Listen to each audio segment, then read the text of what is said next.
Yang kami hormati dan saya sangat bangga sekali berada di kampus yang megah ini, Universitas Muhammadiyah Surabaya.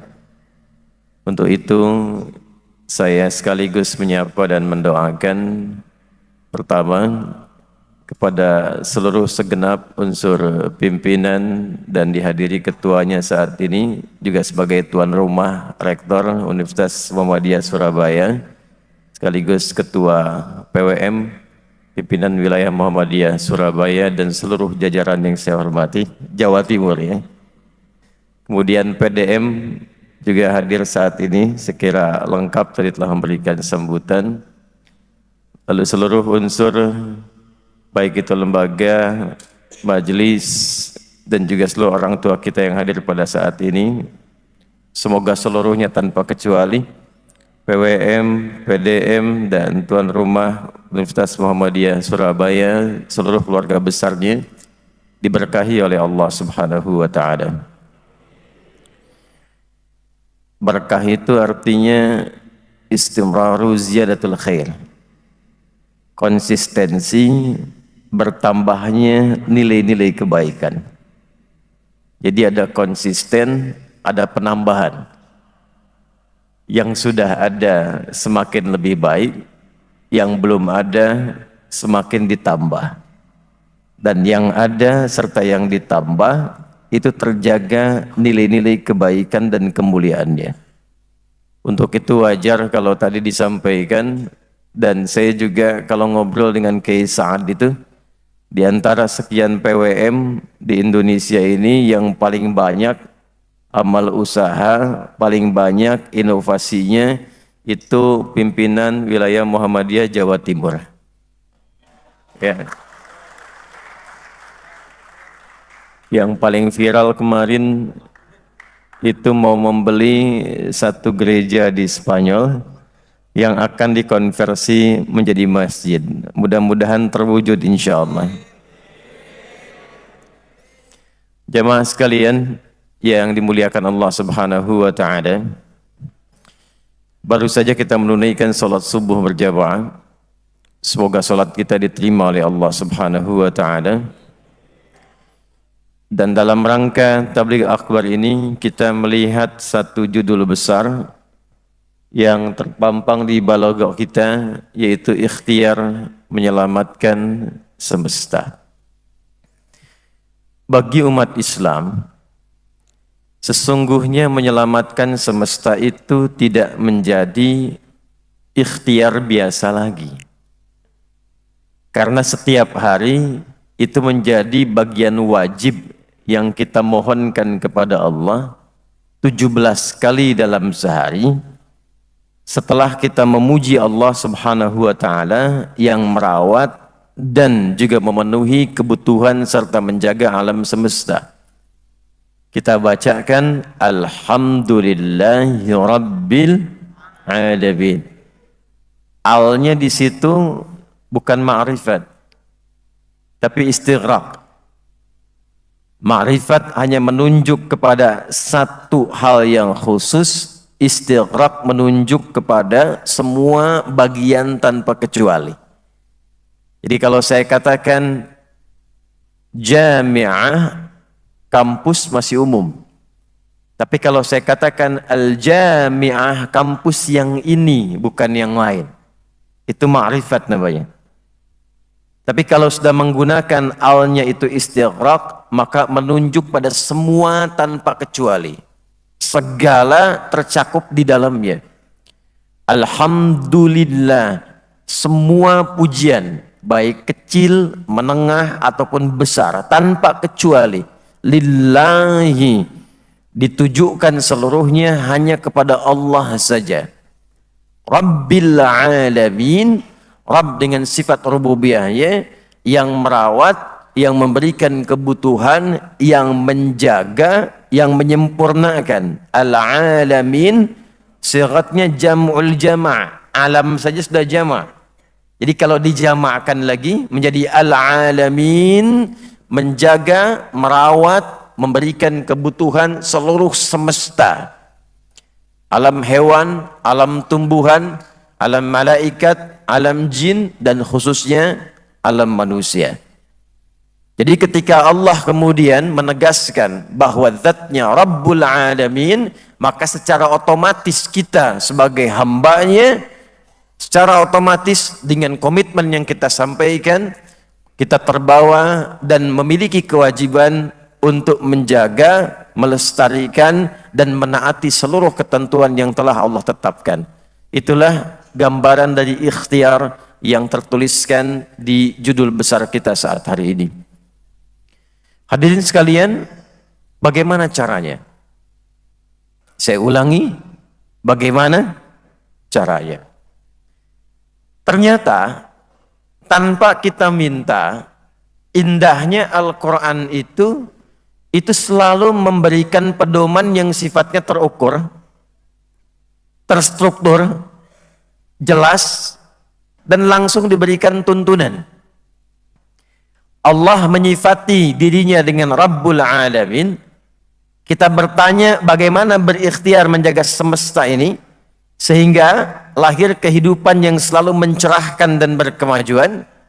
Lalu dijawab dengan dipilihnya seorang nabi, seorang rasul yang diantara risalahnya adalah membimbing umatnya bagaimana berikhtiar kemudian menjaga semesta alam ini sehingga tertata rapi sesuai dengan apa yang telah Allah tetapkan.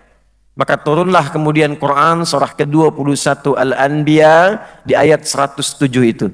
Wa ma arsalnaka illa rahmatan lil alamin. Al-Fatihah, alhamdulillahi rabbil. Cara menjaganya, wa ma arsalnaka illa rahmatan lil alamin. Baik. Fokus baik-baik Quran surah ke-33 di ayat ke-21. Saya ulangi, Quran surah 33 Al-Ahzab di ayat ke-21. Laqad kana lakum fi Rasulillahi uswatun hasanah. Lanjut. Bukan. Tahan sebentar. Lanjut ayat berikutnya. Saya sedang urutkan ayat-ayatnya supaya semua jadi kurikulum, ya. Karena itu Anda tenang dulu. Saya urutkan dulu Qur'annya, nanti saya turunkan hadisnya. Jadi ngaji kita nanti dengan Al-Quran, dengan hadis, dengan Quran, dengan hadis, baru kemudian kitab-kitab ulamanya. Saya turunkan judul besar ini dan saya baru tahu temanya sekarang. Nanti saya turunkan ayatnya, saya turunkan hadisnya, qaul ulamanya, baru kemudian ikhtiar kita untuk mewujudkannya.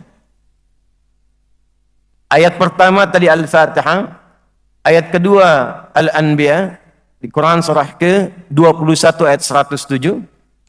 Yang ketiga Quran surah 33 ayat 21. Yang keempat Quran surah ketiga di ayat ke-31. Saya ulangi, Quran surah ketiga Ali Imran di ayat ke-31. Qul in kuntum tuhibbunallaha fattabi'uni yuhibbukumullahu wa yaghfir lakum dzunubakum. Terakhir baru kita masuk ke dalam Quran surah ketiga Ali Imran di ayat 190 sampai dengan ayat 200, dan inilah kunci pertemuan kita di subuh ini yang kelak akan dicantumkan tafsirnya melalui keterangan Nabi sallallahu alaihi wasallam, kemudian dimasukkan dalam satu hadis oleh Imam Abu Daud yang bernama Sulaiman As-Sijistani. Di dalam kitab sunannya nomor hadis 1367, rawinya dari sahabat junior Ibnu Abbas radhiyallahu taala anhuma. Jadi akan kita bahas subuh kali ini ada 5 ayat dan 1 hadis. Baik, kita masuk kepada aspek yang kedua. Hadirin sekalian, jemaah sekalian rahimani rahimakumullah. Bagaimana ikhtiar kita menjaga dan menjadi bagian dari warga semesta yang menampilkan selalu ajaran-ajaran dan pedoman kehidupan yang mencerahkan, membawa kedamaian, kebaikan, sekaligus berkemajuan dimanapun kita menetap. Bagaimana caranya? Anda tinggal di Surabaya, Surabayanya damai, maju, cerah, dan dalam saat yang bersamaan semua itu tampil dari nilai-nilai keislaman kita, dari Al-Quran dan Sunnah Nabi Muhammad SAW. Bagaimana caranya Anda menjadi penduduk di Jawa Timur? Dengan kehadiran Anda, saya, kita, Jawa Timurnya tercerahkan, damai, tentram, saat yang bersamaan juga maju. Kita menjadi penduduk Indonesia, bagaimana caranya dengan kehadiran kita, mendapatkan spirit keislaman dari Al-Quran dan Sunnah, yang menjadikan Indonesianya damai, tercerahkan, nyaman, sekaligus juga berkemajuan. Dan yang terakhir, bagaimana caranya kita menjadi penduduk dunia, warga dunia, yang kita bisa berkontribusi menghadirkan kecerahan, kedamaian, ketentraman, sekaligus dunia yang berkemajuan dalam ridha Allah Subhanahu wa Ta'ala. Tidak ada satupun catatan sejarah yang mampu mewujudkan harapan-harapan tadi, kecuali sejarah yang ditunjukkan langsung dalam perjalanan kehidupan Nabi Muhammad sallallahu alaihi wasallam. Baik, sebelum ke ayat, saya ingin membawa kita ke suasana sejarah dulu. Nabi Muhammad diutus di mana? Di Mekah. Baik, jangan lihat Mekah sekarang. Saat beliau diutus 571 Masehi, keadaan Mekah pada masa itu, saya tanya, maju atau belum maju? Damai atau tidak? Tidak. Perhatikan, kriminalitas tinggi, begal, bukan hanya banyak, tapi bahkan sekampung itu bisa begal semua. Kampungnya namanya Kampung Gifar. Pezina, itu semua jenis zina terdapat di masa itu. Jadi kalau mereka berzina, zinanya saking profesionalnya, semua jenis zina itu dilakukan. Bukan hanya antar, misal, beda tempat, beda RW, beda RT, beda rumah, itu bahkan bisa terjadi antara hubungan keluarga atau teman-teman dekat. Jadi kalau kumpul begini antar suami, bosan dengan istrinya, itu malamnya bisa tukeran. Ya. Mabuk, paling sempurna pemabuk di masa itu. Pemabuk amatiran itu sehari 5 kali mabuknya. Itu yang amatir. Ya, kebayang bagaimana yang profesional, ya. Pembegal banyak, pezina banyak, pemabuk banyak, penipu banyak, pembunuh banyak. Karena tidak kenal dengan nilai-nilai kebaikan. Nilai-nilai tadi tidak menghadirkan kedamaian, tidak menghadirkan kecerahan, dan menghambat kemajuan yang terjadi. Sekalipun pada masa itu, Mekah itu menjadi pusat spiritual dan suasananya metropolis. Tapi apa yang terjadi? Sifat-sifat keburukan muncul dan orang-orangnya tergerak pada nilai-nilai yang tidak baik. Orangnya disebut dengan jahil, sifatnya disebut dengan jahlun, dikumpulkan keduanya menjadi jahiliyah. Itu kondisinya. Yang paling menarik, untuk menunjukkan kepada kita bagaimana dahsyatnya perubahan Al-Quran ini, dan hikmah yang dibawa oleh Nabi Muhammad SAW, dipilihlah Makkah ini menjadi sentral dakwah. Ini rahasianya. Jadi belum seperti Surabaya sekarang, Pak. Gak ada gedung bangunan megah seperti kampus Universitas Muhammadiyah Surabaya ini. Ya. Tidak ada suasana-suasana nyaman seperti saat ini. Semua kacau. Maka yang paling menarik, di samping kanannya ada Romawi yang sudah maju. Samping kirinya ada Persia yang sudah unggul. Allah tidak mengutus Nabi Muhammad SAW di lingkup Romawi, tidak di Persia, tapi diutus di tempat yang terbelakang ini dalam segi kemajuannya, dan banyak tindakan kriminalitasnya untuk menunjukkan inilah mukjizat terbesar Al-Quran yang dipandu oleh sunnah Nabi Muhammad SAW, mampu merubah tempat yang penuh dengan kriminalitas dan terbelakang menjadi tempat berkemajuan yang mencerahkan dan titik sentral spiritual yang memberikan semua kemajuan pada setiap tempat yang dipijak oleh orang-orang yang belajar darinya. Apa yang Allah turunkan? Bukan tongkatnya Nabi Musa, bukan mu'jizatnya Nabi Isa, bukan kehebatannya Nabi Daud, bukan kemampuannya Nabi Sulaiman, tapi Allah memilih seorang Rasul yang agung, yang paling istimewa. Semua nama yang melekat kepadanya adalah sifat-sifat kebaikan. Muhammad sallallahu alaihi wasallam. Dialah Muhammad, ialah Ahmad, ialah Al-Mahi, ialah Al-Kafi. Semua nama yang melekat kepadanya seluruh sifat-sifat kebaikan. Dan diturunkanlah kepada beliau mukjizat teragung yang terjaga sampai dengan hari ini. Satu-satunya mukjizat yang terjaga sampai dengan kini dan sampai akan datang, sampai kiamat terjadi, dan dibawa oleh setiap umatnya ketika menghadap kepada Allah, bahkan diperintahkan dibacakan ketika akan memasuki surganya. Al-Quran. Al-Quran. Mukjizat Nabi Musa, tongkatnya sampai sekarang masih ada nggak? Kitabnya Nabi Isa sampai sekarang masih ada nggak? Ya, mukjizatnya Nabi Sulaiman sampai sekarang masih ada? Tidak ada.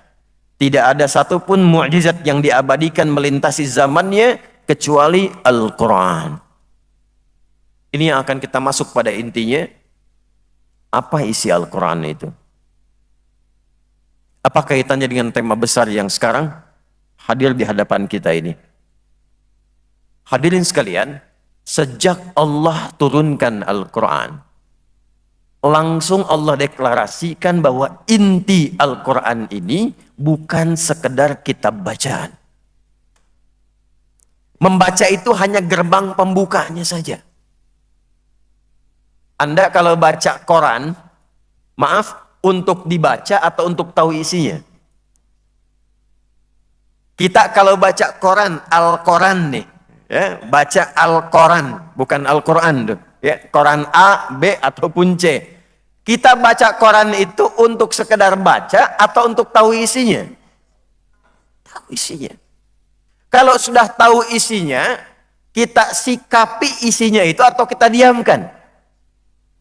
Kita sikapi. Makanya Anda baca berita di Palestina langsung disikapi, pasang status, pakai shawl, bikin yel-yel. Ya.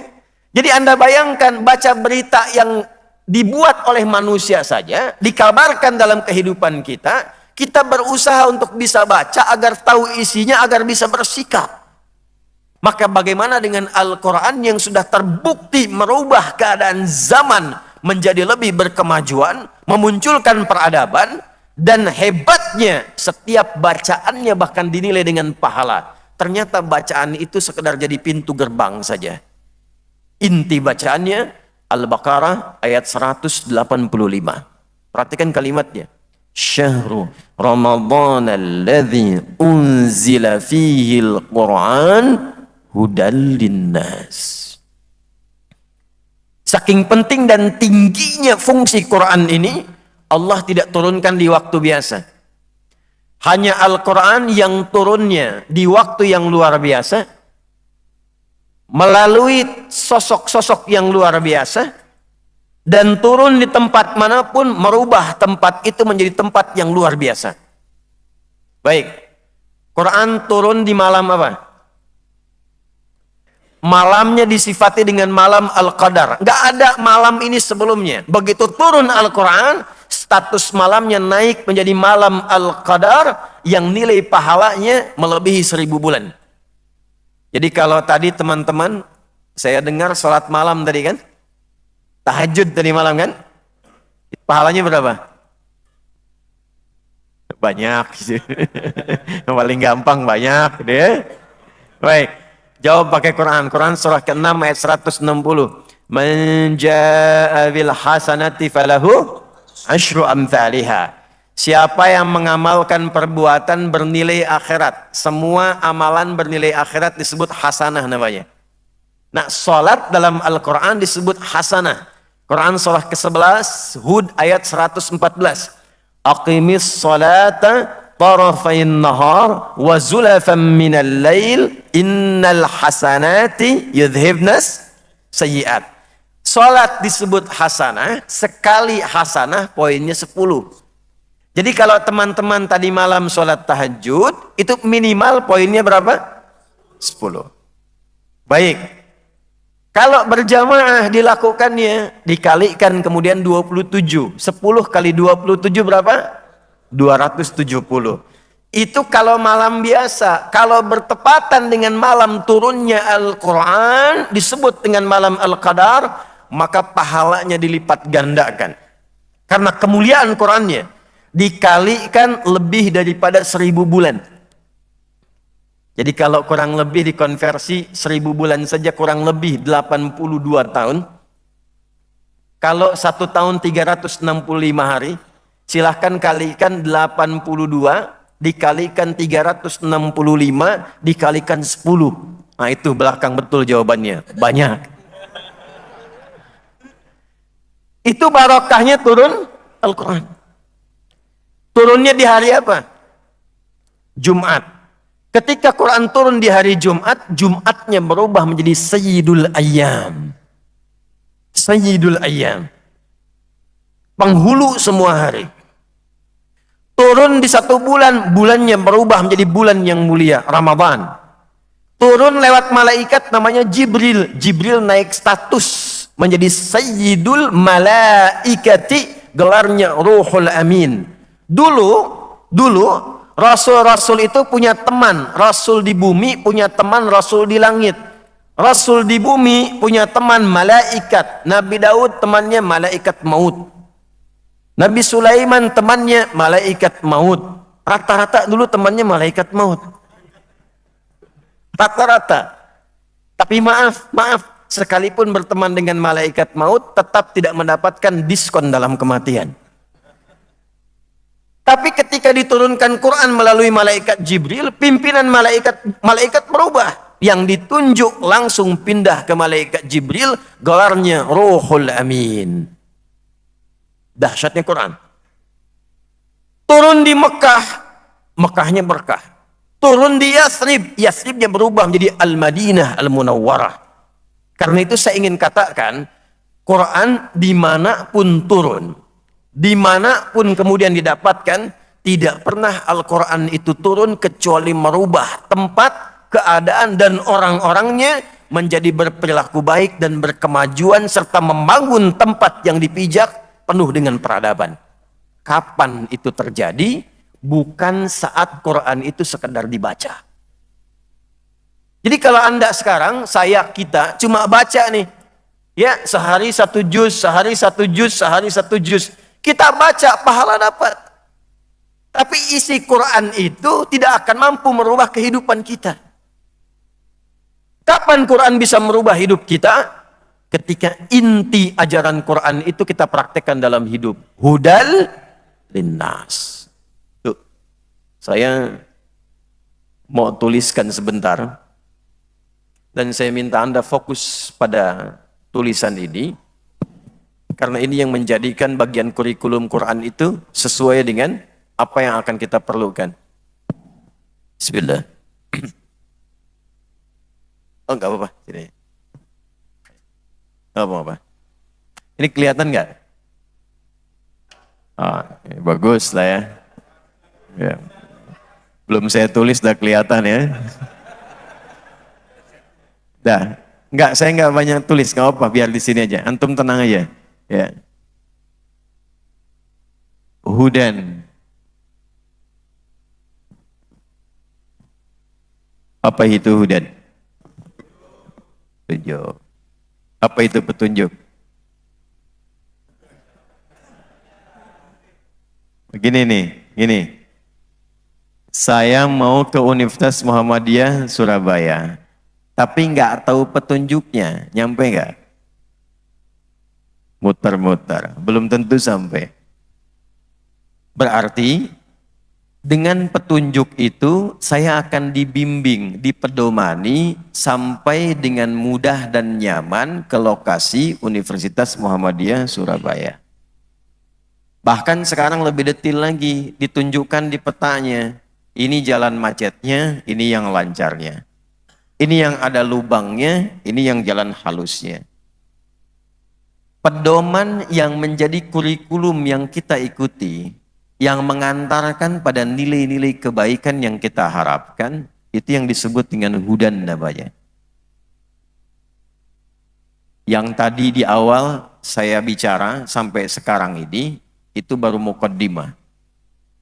Nah, inti pembahasannya dimulai sekarang. Karena itu saya turunkan sedikit agak pelan, agak tenang, untuk menunjukkan sesuatu yang penting yang sekarang mesti kita fokuskan. Jadi ketika disebutkan hudan dan melekat pada Al-Quran, Allah ingin memberikan kesan bahwa Al-Quran itu kurikulum kehidupan. Pedoman hidup. Pedoman hidup. Jadi bukan sekedar kitab bacaan. Di dalamnya terdapat 114 surah, 30 juz, 6.236 ayat, kurang lebih 52.000 kosakata. Ternyata kalau diurutkan, itu adalah kurikulum kehidupan dari mulai kita terlahir sampai kita kembali kepada Allah Subhanahu wa taala di yaumul hisab.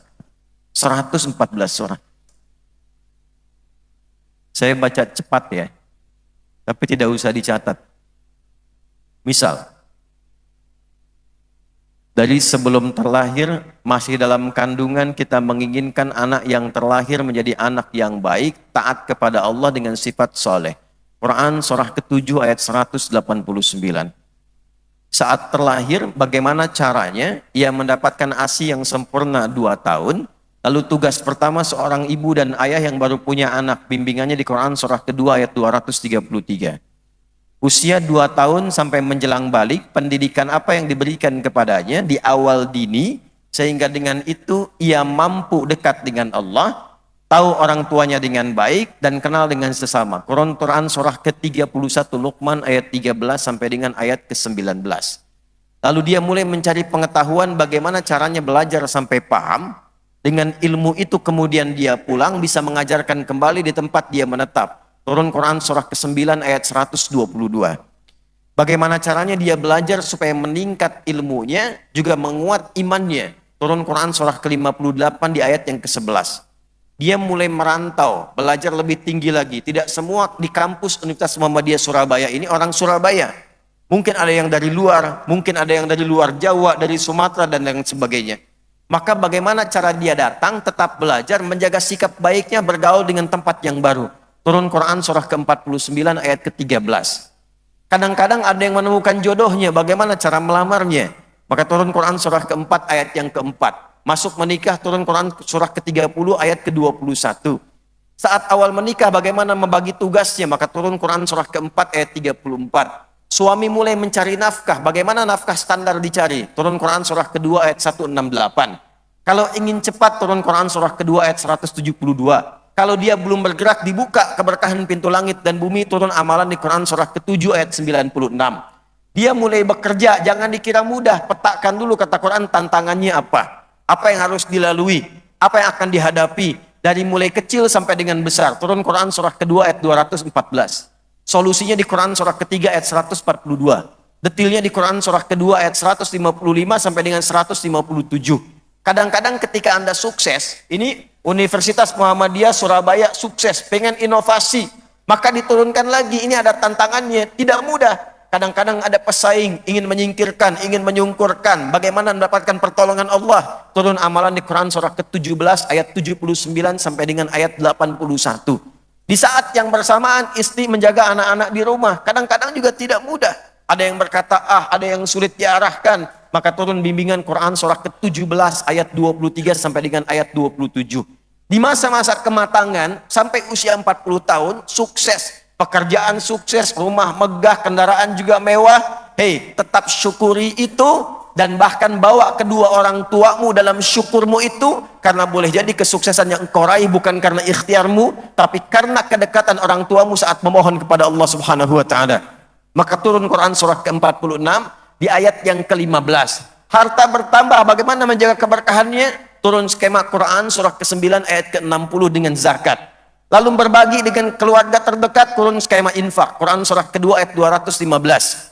Skema umum sampai ke Palestina, turun Quran surah kedua ayat 261 sampai dengan ayat 264. Lalu naik lagi dia ke atas sampai ke masa-masa sepuhnya, turun Quran surah ke-22 ayat yang kelima. Sampai menjelang kematiannya, turun Quran surah ketiga ayat 185. Cara wafat yang tenang, turun Quran surah ke-89 ayat 27 sampai ayat ke-30. Persiapan alam kuburnya sebelum wafat, turun Quran surah kedua ayat 153 sampai 154. Detailnya Quran surah ketiga ayat 169 sampai dengan 171. Sampai dengan tenang menjaga kiamat, turun Quran surah ke-75. Sampai dengan dihisab mendapatkan surga yang standar, Quran surah kedua ayat 25. Pengen surga Firdaus, ini kurikulumnya Quran surah 23 ayat 1 sampai dengan 9. Pengen di surga Aden, Quran surah ke-51 ayat 15 sampai dengan 23. Anda kalau tidak menyiapkan itu terancam dengan neraka. Neraka yang paling ringan bisa membakar semua tubuh. Seharinya sama dengan 1000 tahun. 1 detiknya sama dengan 48 hari. Terbakar sampai semua dengan kulit-kulitnya. Begitu dicelupkan, angkat jadi lagi, celupkan, hangus lagi. Turun Quran surah keempat ayat 56. Tentang neraka jahanam yang belum sampai sudah kebakar, itu Quran turun surah keempat An-Nisa ayat 140. Kalau belum sampai ke surga tapi juga tidak mau ke neraka, amalannya 50-50, soleh 50%, salah 50%. Di mana dia bertempat? Ditempatkan di tempat tinggi yang bisa mengamati surga tapi takut mendengar jeritan orang neraka. Tempat tinggi yang bisa mengamati disebut dengan A'raf. Maka turun surah ke-7 Al-A'raf di ayat ke-46 sampai dengan ayat 49-nya. Ada semua. Enggak ada yang tidak ada di Al-Quran. Dan semua yang tadi disebutkan didetilkan langsung petunjuknya dan contohnya langsung oleh Nabi Sallallahu Alaihi Wasallam. Ketika itu diterapkan di satu tempat yang saya sebut dengan jahiliyah tadi, inilah yang bisa mengantarkan umat jahiliyah yang terbelakang, yang berada di lembah biwadin ghairi dzi zar'in inda baitikal muharram. Tandus, batunya itu rapat, flat sifatnya. Gak mudah tumbuh tumbuhan. Tiba kemudian Nabi mendidik orang-orang ini dengan Al-Quran. Kurang lebih 13 tahun. 3 tahun dalam fase pembekalan awal. Lingkup internal. 10 tahun masyarakat Mekah terbuka. 40 orang dihasilkan di sini. Dibawa ke Yathrib. 10 tahun durasi yang sama, maka sukses kemudian menghadirkan 12.000 orang sahabat yang setiap orangnya dia berpijak kemanapun membawa Al-Quran. Setiap tempat yang dipijak itu selalu tempatnya maju, punya peradaban dan damai kehidupannya. Saya ambil contoh cepat. Ini alumni pendidikan Nabi bawa Quran, rata-rata semua ahli Quran. Terbagi 4 bagian. Ini nanti konsep mencerahkan dan berkemajuan di sini konsepnya. Anda tidak mungkin beraktivitas kecuali memilih satu di antara 4 ini. 1, dengan ilmu. 2, dengan kedudukan. 3, harta. 4, tenaga.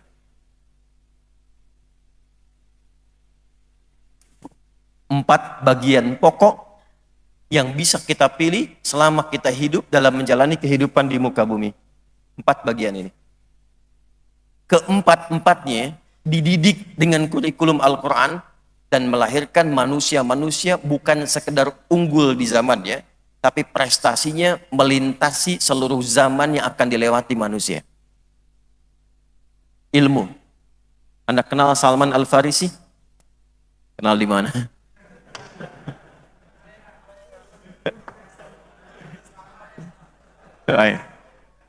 Salman itu siapa sebelum kenal Quran? Gak ada yang kenal. Orang Persia lagi. Gak ada yang kenal. Salman itu dikenal setelah masuk Islam, belajar dari Al-Quran, meningkat kepintarannya, sampai kemudian membuat parit itu kan. Siapa yang kenal dengan kepintarannya? Sahabat Ali bin Abi Thalib. Orang kenalnya itu cuma keponakan Nabi SAW. Tapi setelah masuk Islam, ingat, jadi ahli Al-Quran, meningkat pengetahuannya, bukan sekedar ahli Al-Quran, bukan sekedar ahli balaghah, ada yang belum viral sekarang ini. Sahabat Ali bin Abi Thalib itu ternyata seorang pakar matematika. Dan beliau berhasil menyelesaikan berbagai persoalan-persoalan kehidupan, itu dengan menggunakan pendekatan hitungan matematika berdasarkan analisis Al-Quran. Nanti diabadikan dalam satu kitab, boleh nanti Prof bisa dilihat dan bisa diujikan, ya, dikaji di sini. Ada tafsir namanya Al-Jawahir. Kurang lebih 7 jilid. Besar tafsirnya. Lihat jilid yang terakhir. Di jilid terakhir itu yang menariknya begini, ada kuis. Ada kuis. Dalam kuis itu kisahnya bukan fiktif, kisah-kisah nyata.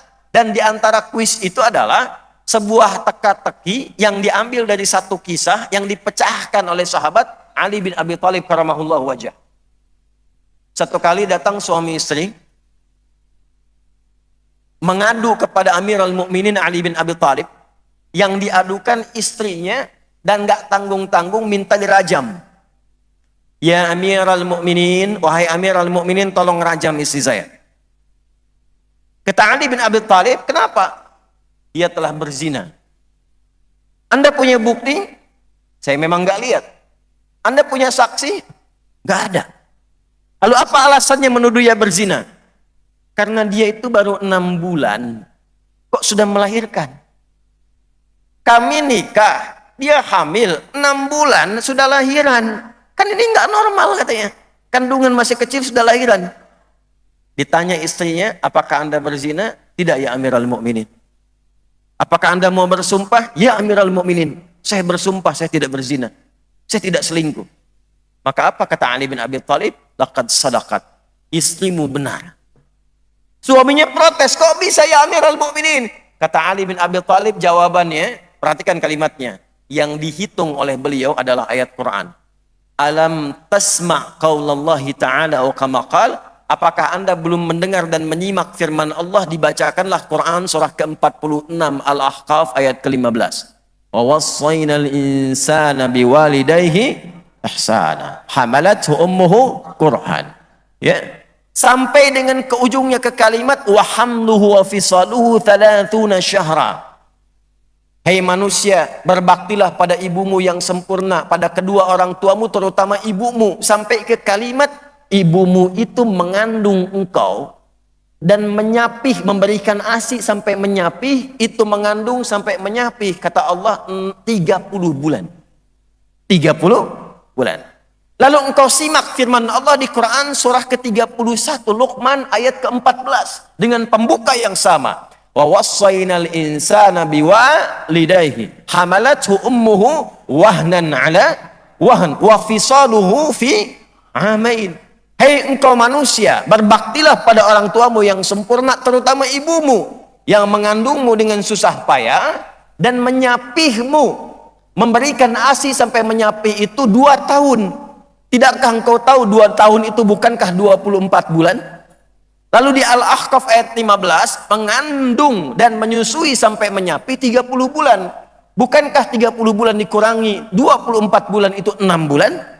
Istrimu itu mengandung dan melahirkan dalam keadaan prematur.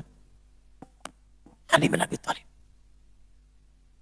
Jadi orang belajar Quran itu pasti bikin pintar.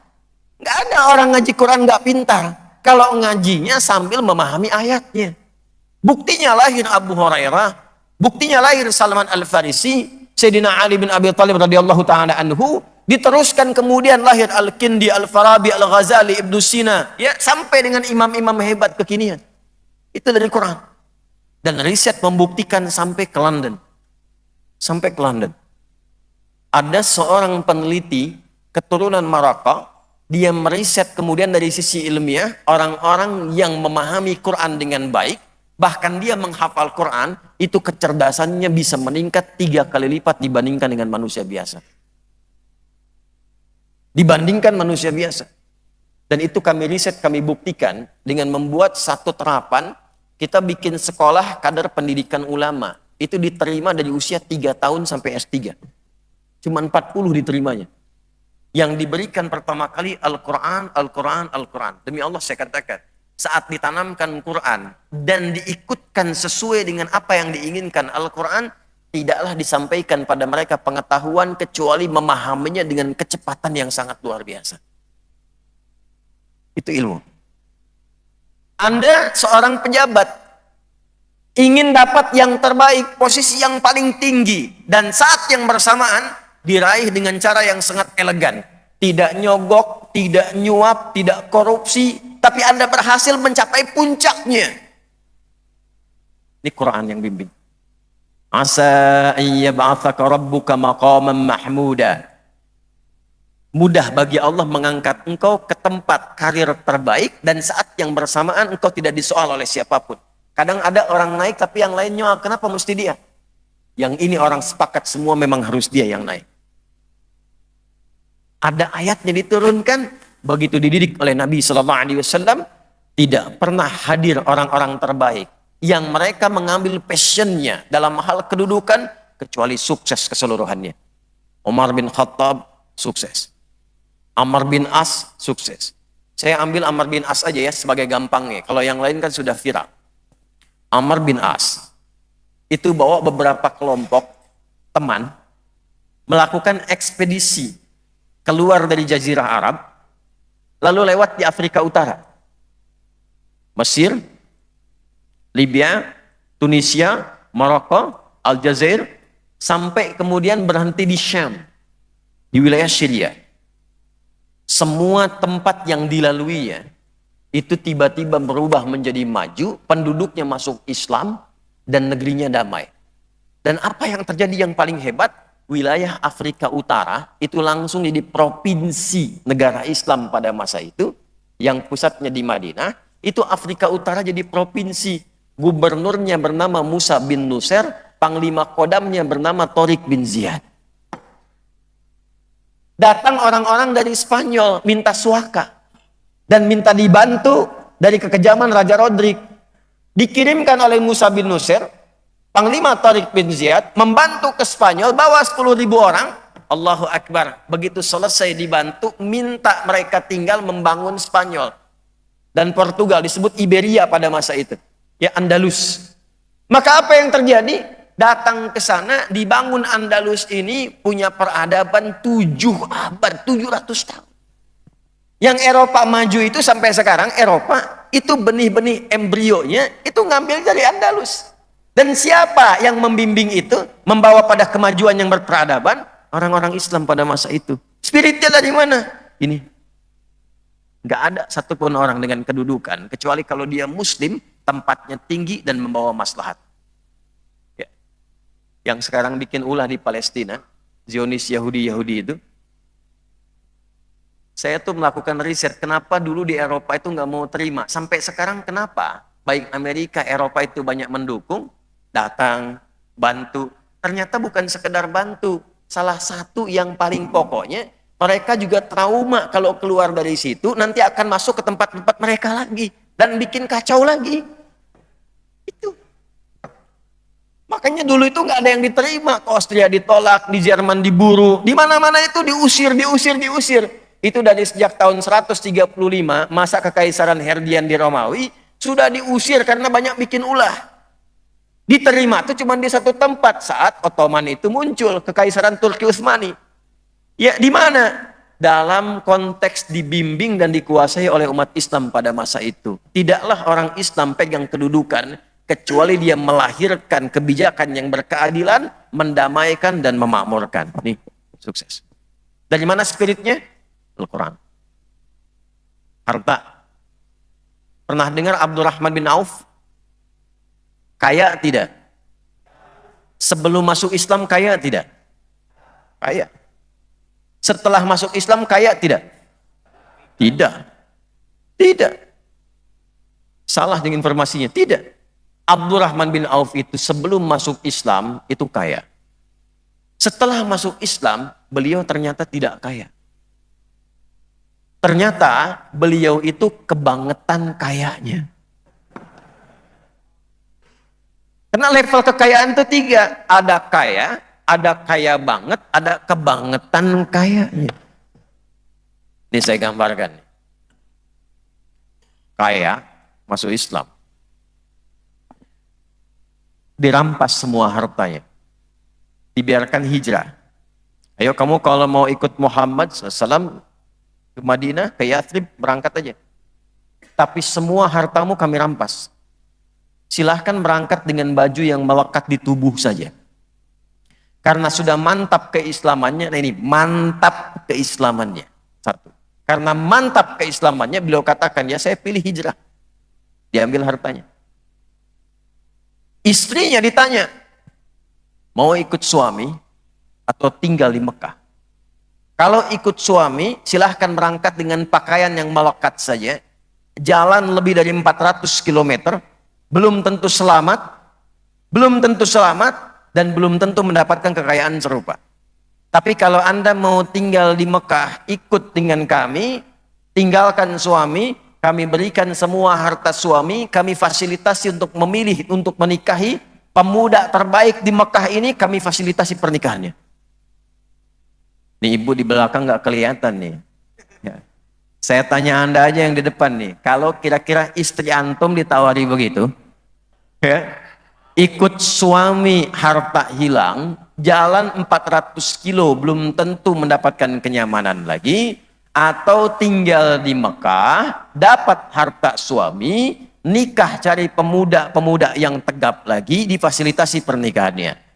Kira-kira kalau diberi pilihan seperti itu, istri antum itu ikut suami atau tinggal di Mekah?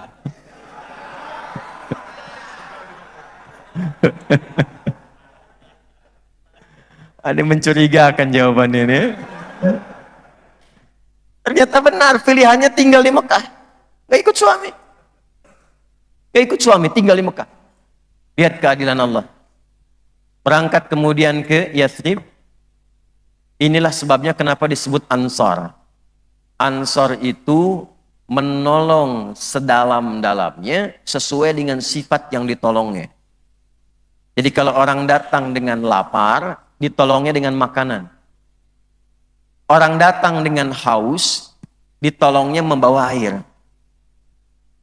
Ini Abdurrahman bin Auf datang membawa kefakiran. Pernah kaya. Maka yang jemput itu orang paling kaya di Yathrib di Madinah pada masa itu. Paling kaya. Datang menjemput langsung mengatakan, bahasa kitanya begini, akhil karim sami'tu annaka kunta ghaniyya. Saudaraku yang mulia, saya dengar Anda pernah kaya. Kalau ingin kaya lagi, khudh nisfa mali, ambil setengah harta saya. Ikan di kampus ya, jadi kita agak ilmiah dikit. Beliau melihat bahwa ini terjadi perubahan pada diri seseorang. Dari kaya jadi fakir. Otomatis kalau kita naik masuk ke bab gaya itu kan F1 sama dengan F2 ya. Ya. Gaya gerak sama dengan gaya dorong. Apa yang masuk segitu yang keluar. Ya kan? Kalau bekalnya sederhana, naik angkot. Begitu keluar, tawadhu, langsung sedekah. Kalau kemudian berubah jadi orang yang lebih kaya, mobilnya bagus, kadang-kadang buka pintu mobil pun nggak bisa. Ya kan?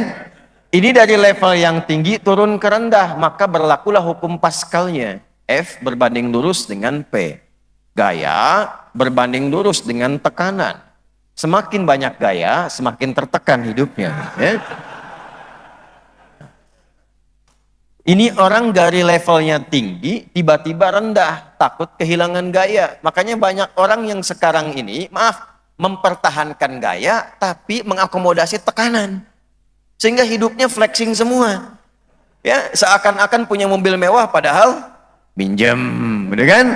Seakan-akan punya rumah mewah padahal ngontrak, gitu kan? Yang penting apa? Update status.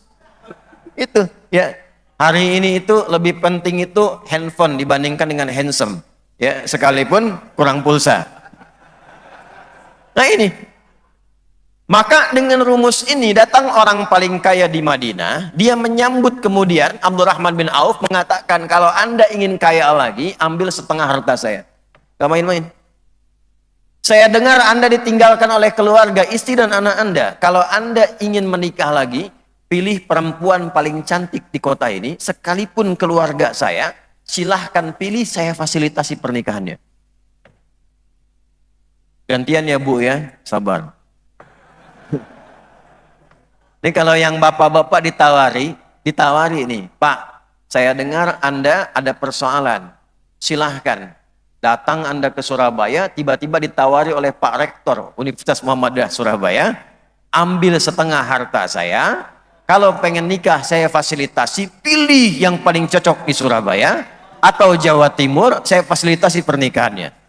Saya tanya pada Anda, kira-kira Anda terima tawaran itu atau tidak ditolak sama sekali?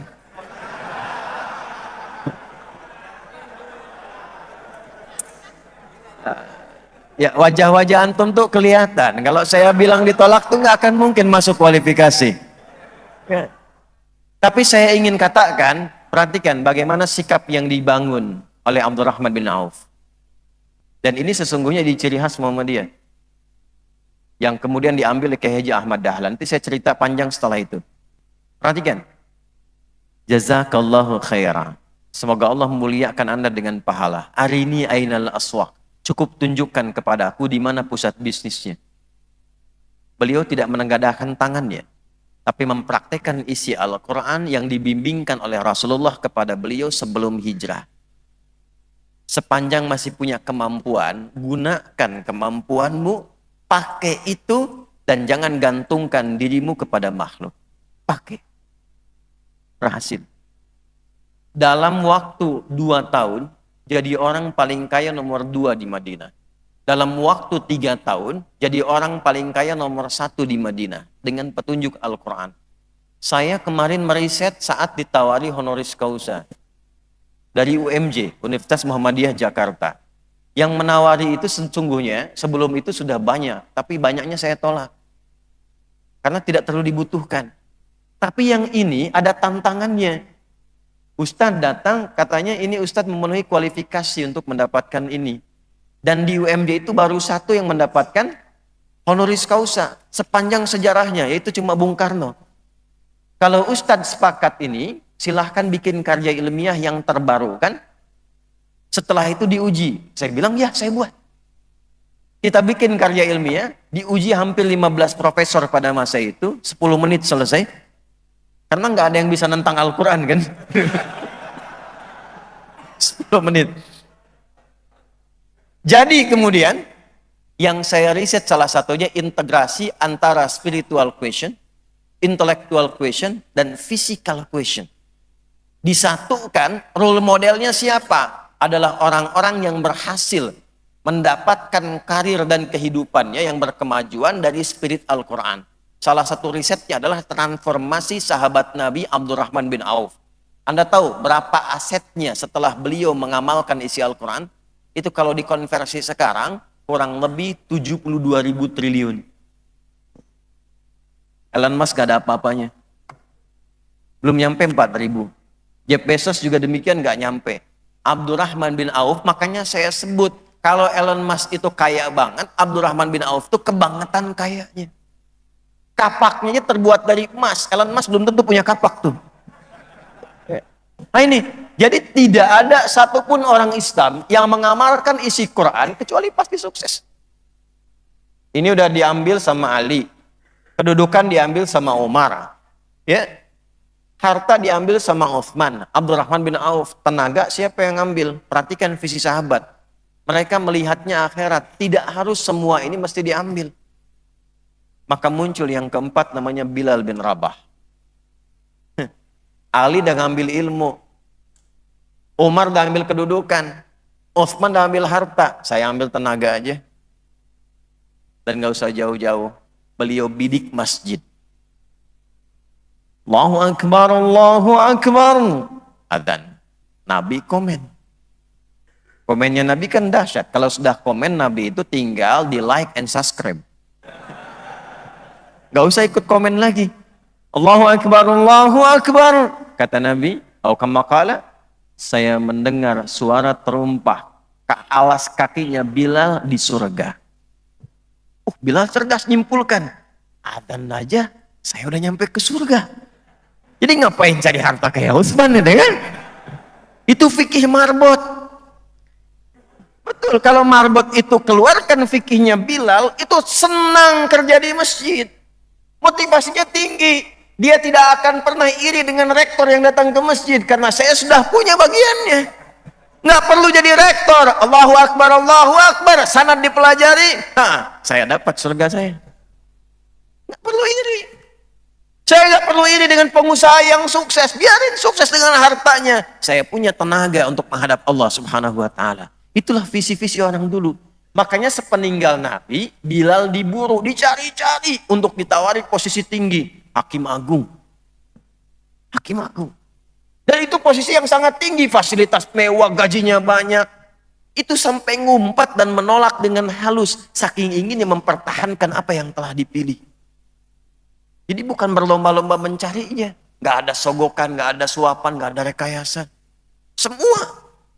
Apa yang dilakukan? Ngumpat mempertahankan apa yang telah dipilih. Itu punya visi semua. Nah, panjang-panjang saya cerita dari awal sampai sekarang, hanya ingin membuktikan bahwa Al-Quran itu isinya kurikulum kehidupan yang mengantarkan pada pencerahan yang berkemajuan. Dan itu dibuktikan sejarah. Situsnya masih ada sampai sekarang. Ya, masih ada sampai sekarang. Rumahnya di mana, letaknya di mana, keadaannya bagaimana, biografinya bisa dicari. Kalau dengan ayatnya ada, hadisnya ada, sosoknya ada, sejarah membuktikan, dan diikuti orang yang mengikuti ditampilkan sukses. Kalau dengan semua itu belum membuat kita yakin, dengan cara apa lagi Allah membimbing kita untuk mendapatkan kecerahan yang berkemajuan. Itu poinnya. Nah, untuk memudahkan itu, para ulama kita melihat yang dulu itu pandai menghafal, kuat hafalannya di dalam kepalanya. Mereka melihat ini generasi ke depan mulai agak lemah, hafalannya di luar kepalanya. Artinya belum hafal. Orang sekarang kan kalau ditanya saya sudah hafal di luar kepala, itu belum hafal. Orang dulu kalau ditanya hafidtu an dhahri qalbi, saya itu hafal di dalam kepala sampai nyampe ke hati saya. Kalau sudah nyampe ke hati, ditebarkan oleh hati ke semua bagian tubuh, jadi perilaku. Makanya orang dulu hafal Quran itu bukan dengan ilmunya saja, dengan amalnya sekaligus. Qurannya dibacakan di lisan, tembus ke hatinya, diturunkan ke pikiran, dibimbing ke semua bagian tubuhnya. Maka komen mereka semua, saya menghafal Al-Quran bukan sekedar dengan ilmunya, tapi juga dengan amalnya. Itu komen semua ahli Quran pada masa itu. Nah, kekinian, itu kebanyakan menghafalnya di luar kepala. Qurannya jadi bacaan. Karena itu untuk memudahkan aksesnya bisa dipelajari, tidak harus menggunakan hafalan, maka para ulama menyusun buku-buku. Mendokumentasikan semua hafalan mereka dalam buku-buku disebut dengan kitab. Yang paling gampang kurikulumnya didapatkan di kitab hadis namanya. Kitab apa? Nah, kitab hadis itu bukan begini. Al-Bukhari, Muslim, Rawahun Nasai, Tirmidzi, bukan. Bagi 4. Ada kitab jami, ada kitab sunan, ada kitab musnad, ada kitab mu'jam. Kalau Anda pengen tuntunan tematik, tema-tema yang bisa ambil, kemudian dipraktekkan sebagai pedoman, cari kitab jami'. Contoh, kitab Sahih Al-Bukhari, nama aslinya Al-Jami' As-Sahih Al-Musnad Al-Mukhtasar min umuri Rasulillah sallallahu alaihi wasallam wa sunanihi wa ayyamihi. Coba ulangi. Karena kepanjangan disingkat Sahih Al-Bukhari. Al-Jami' itu kitab saya ini, kata Imam Al-Bukhari, Itu berisi tema-tema penting, ada 97 tema di dalamnya. Nah, saya telah teliti tema-tema ini, keterangannya semua tersambung ke Nabi.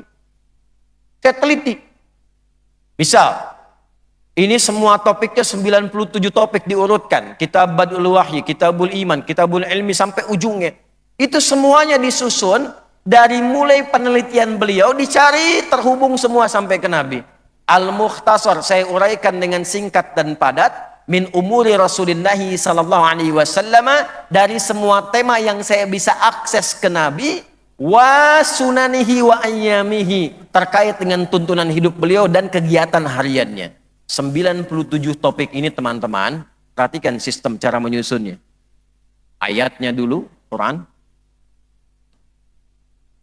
Jadi dibikin tema, misal tema kedua Kitabul Iman. Anda kan suka tanya, Ustadz, iman saya suka turun naik. Kalau lagi naik cepat, jangankan yang fardu, yang sunnah saya buruk. Tapi kalau lagi turun, jangankan yang sunnah, yang fardu pun kadang terlambat. Bagaimana caranya dinaikkan dan dijaga nggak turun-turun? Maka Imam Al-Bukhari menyantumkan meriset ayat-ayat Quran terkait itu. Dari 97 topik dimasukkan pada topik yang kedua, Kitabul Iman. Dibikin subtopik, diturunkan, diriset, ditemukan 57 hadis. Lalu setiap subtopiknya dimunculkan ayatnya dulu. Ini ayatnya, ini hadisnya. Ini masalah, ini ayatnya, ini hadisnya. Ada masalah ini ayatnya, ini hadisnya. Di kampus ada mahasiswa belajar, ada dosen mengajar. Turunkan ayat-ayat apa yang membimbing cara mengajar yang efektif, cara belajar yang baik, yang kalau kita langsung dengar itu langsung bisa tahu arahnya kemana, langsung bisa paham. Turunkan ayatnya, turunkan hadisnya. Topik yang ketiga, Kitabul Ilmi. Kalau Anda ingin dibimbing urusan ritual supaya sholatnya khusyuk, nyaman, enak, maka buka kitab Sunan. Sunan An-Nasai, Sunan Abu Daud, Sunan At-Tirmidzi. Kitab Sunan itu kitab hadis yang disusun berdasar urutan fikih. Jadi kalau Anda ingin mencari cara turun sujud dari i'tidal, sami Allahu liman hamidah rabbana walakal hamd, ingin sujud, bagaimana caranya? Apakah telapak tangan dulu ataukah lutut dulu? Itu kalau Anda mau cari di Al-Bukhari, Sahih Al-Bukhari, itu sampai kiamat kurang 2 hari nggak akan ditemukan. Sehari lagi buat sadar, emang nggak ada di situ. Adanya di mana? Kitab Sunan. Temukan di Abu Daud yang pakai telapak tangan, nomor hadis 840 dari Abu Hurairah. Yang pakai lutut, nomor hadis 838 dari Wa'il bin Hujur. Pakai lutut boleh, pakai telapak tangan boleh, yang tidak boleh pakai kepala duluan. Semua. Nah, apa kaitan dengan tema kita sekarang dan ayat yang kita baca tadi, sehingga sampai kita pada tema yang kita bahas? Jangankan yang besar-besar seperti tadi, yang subtopik yang kita inginkan pun, ngaji apapun ada di Quran solusinya. Itulah dahsyatnya Quran. Tidak ada pertanyaan yang nggak bisa dijawab dalam Islam. Tidak ada pertanyaan yang tidak bisa dijawab di dalam Islam. Selalu ada ayatnya, selalu ada hadisnya, dan selalu ada qaul ulamanya. Saya ingin membangun generasi yang mencerahkan, berkemajuan, yang bisa menjaga, menyelamatkan semesta. Maka turun ayat. Semesta disebut al-alamin. Kita puji Allah penguasa semesta. Alhamdulillahi rabbil. Tanya sama Allah, ya Allah, bagaimana kami mengikuti sunnahmu untuk menyelamatkan semesta yang telah engkau jaga. Karena banyak tangan-tangan perusak, banyak penipu, banyak manipulator, banyak orang-orang yang melakukan tindakan-tindakan yang buruk. Bagaimana menjaganya ya Allah? Diturunkan kemudian dipilih seorang rasul dengan membawa pedoman itu. Wa ma arsalnaka illa rahmatan lil alamin. Ikuti petunjuk Muhammad sallallahu alaihi wasallam. Gimana cara mengikuti petunjuk Rasulullah ya Allah? Maka turun ayat, laqad kana lakum fi rasulillahi uswatun hasanah. Keluarkan saya telah tetapkan pada seorang sosok Muhammad sallallahu alaihi wasallam semua jenis keteladanan. Saya punya waktu sekitar 15-20 menit lagi. Di titik ini adalah inti yang ingin kita bahas dan tolong highlight ini inti kajiannya. Saya tidak menginginkan Anda datang ke sini hanya foto, merekam, selesai bikin status pulang. Mana hasilnya? Mesti ada perubahan yang kita bawa. Mesti ada perubahan yang kita bawa. Ayat ini bisa dibaca dengan dua cara. Riwayat Hafiz dari Asim, kita baca laqad kana lakum fi rasulillahi uswatun. Kalau uswatun itu pakai fathah atau kasrah? Dhammah, ya. Uswah. Uswah. Dhammah. Ayat ini bisa dibaca juga dengan kasrah. Riwayatnya dari mana? Qalun dan Warsh, dari Nafi' al-Madani. Laqad kana lakum fi rasulillahi iswatun iswah.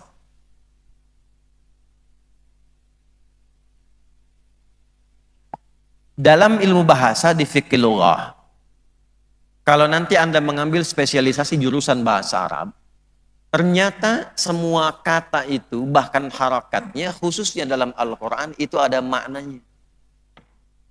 Ada artinya. Kalau Anda ingin menunjukkan sesuatu yang terbuka untuk diambil inspirasi dan hikmahnya, maka gunakan fathah di situ. Kenapa fi'il madhi itu masa lalu harakatnya fathah? Fi'il madhi, kata kerja masa lampau fathah. Karena tujuannya masa lalu itu bukan sekedar untuk dikenang. Tapi masa lalu itu kata Al-Quran untuk dipelajari. Kalau pernah salah koreksi, kalau bagus teruskan belajar dari masa lalu. Itulah sebabnya kenapa fathah. Contoh, praktekkan di ayat. Quran surah ke-21 Al-Anbiya di ayat 83. Wa ayyuba idznada rabbahu anni massaniyadh-dhurru wa anta arhamur rahimin. Kenapa pakai fathah? Cara menerjemahkannya pakai kaidah tadi. Kata Allah, saya buka kisah Ayub di masa lalu untuk menjadi inspirasi bagi Anda yang merasa sakit sekarang. Pernah nggak sakit sesakit Ayub? Pernah nggak mengalami sakit seperti Ayub? Kalau tidak pernah, atau bahkan merasa mendekati itu, amalkanlah amalan seperti Ayub. Maka seperti saya menyembuhkan Ayub, dengan mudah saya menyembuhkan penyakitmu. Ditemukan di mana itu janjinya? Di ayat ke-84-nya, fastajabna lahu, sampai ujung ayatnya, wa dzikra lil abidin. Kalau ada orang yang sakit mengamalkan amalannya Ayub, aku akan mudah sembuhkan ia seperti aku sembuhkan Ayub. Kalau harakatnya itu kasrah, dari kata kasra zujaz, kasra contoh, pecah. Ya, pecah. Kalau pecah itu jadi kecil atau besar? Kalau pecah itu turunnya ke bawah atau ke atas? Rendah atau tinggi? Maka semua harokat kasrah menunjukkan sesuatu yang kecil, lembut, rendah. Kecil, lembut. Perempuan kenapa selalu menggunakan kasrah umumnya? Anta laki-laki, anti perempuan.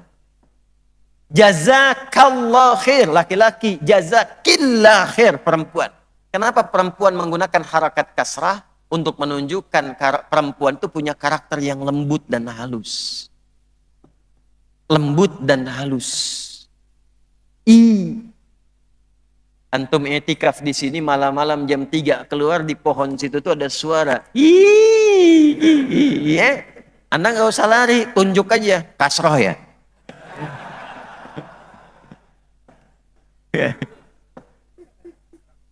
Kasrah. Kalau harakatnya kemudian dhammah, di atas rafa, ini menunjuk sesuatu yang banyak, terkumpul. Makanya suaranya banyak, terkumpul, tinggi. Kalau tidak ada fathah, nggak ada kasrah, nggak ada dhammah, hilang, mati. Harakatnya apa? Sukun. Sukun itu artinya tenang. Dibacanya mati. Spiritnya apa? Walaupun kita menghadapi kematian, usahakan wafat dalam keadaan yang tenang. Harokatnya bulat. Itu makanya fitrah manusia kalau membuat ilustrasi pada yang meninggal itu di atasnya dikasih bulat-bulatan tuh. Ya, Susuke Watanabe dulu pernah bikin komik Dragon Ball. 96 tuh. Saya nggak pernah nonton yang begituan, cuman saya seneng baca. Itu kalau dia Kamehameha, ya. Son Goku itu Kamehameha ke Piccolo tuh, ya. Kemudian mati itu lawannya, itu di atasnya dikasih bulatan sukun. Ya, mati dengan tenang gitu kan. Nah, kita punya ayatnya, ya ayat Tuhan nafsul. Gitu. Memang kadang-kadang agak unik senyum, tapi di situ ada pelajaran yang dalam kepada kita. Apa yang kita siapkan? Nah, yang mau saya katakan, laqad kana lakum fi Rasulillahi bisa uswatun, bisa iswatun. Kenapa iswah? Allah ingin memberikan pesan Nabi itu jangankan yang tinggi-tingginya, jalannya saja jadi teladan. Senyumnya jadi teladan. Menyapanya jadi teladan. Jadi kalau Anda ingin menyelamatkan semesta, jangan tinggi-tinggi dulu. Coba kembalikan ke perilaku kita dulu. Bebaskan Palestina. Ayo kita kemudian merdeka, merdeka. Betul. Tapi kalau sama tetangga masih sulit senyum, susah. Sama teman masih cemberut, susah. Sama pasangan masih belum bisa bersikap yang kecil-kecil tapi itu sesungguhnya besar dan dalam, susah. Maka dilatih oleh Nabi sallallahu alaihi wasallam, basmatuka fi wajhi akhika sadaqah. Senyummu yang nampak indah di wajah temanmu itu sudah sedekah. Ingat, senyummu yang nampak indah di wajah temanmu, bukan senyum yang membuat temanmu itu gelisah dan penasaran. Karena sering ada terjemah mengatakan senyum itu sedekah. Pulang dari pengajian senyum sepanjang jalan. Ada. Bingung orang. Kamu kenapa sehat? Sedekah. Yang kecil-kecil dulu. Di cara menyelamatkan alam itu sederhana. Rubah dulu diri kita dari yang kecil-kecil. Jaga kebersihan. Coba pulang dari sini, sampah diambil nggak tuh? Yang kecil-kecil dulu. Rapi nggak? Bersih nggak? Tertukar sendal nggak? Hah? Mana sendal saya tadi ya? Mana ya? Oh ini dia nih. Ah, lupa saya, astagfirullah. Dipakai dia, padahal dia datang ke sini nggak pakai sendal. Yang kecil-kecil dulu. Bicara menyelamatkan semesta mulai dari tubuh kita nih. Nih, apa fungsinya mata?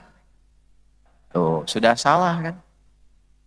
Mata itu untuk manusia fungsinya bukan melihat. Kalau melihat itu fungsi umum bagi semua makhluk. Ayam melihat. Kambing melihat. Ayam begitu mau disembelih lari kan? Karena lihat. Elang lebih tajam penglihatannya.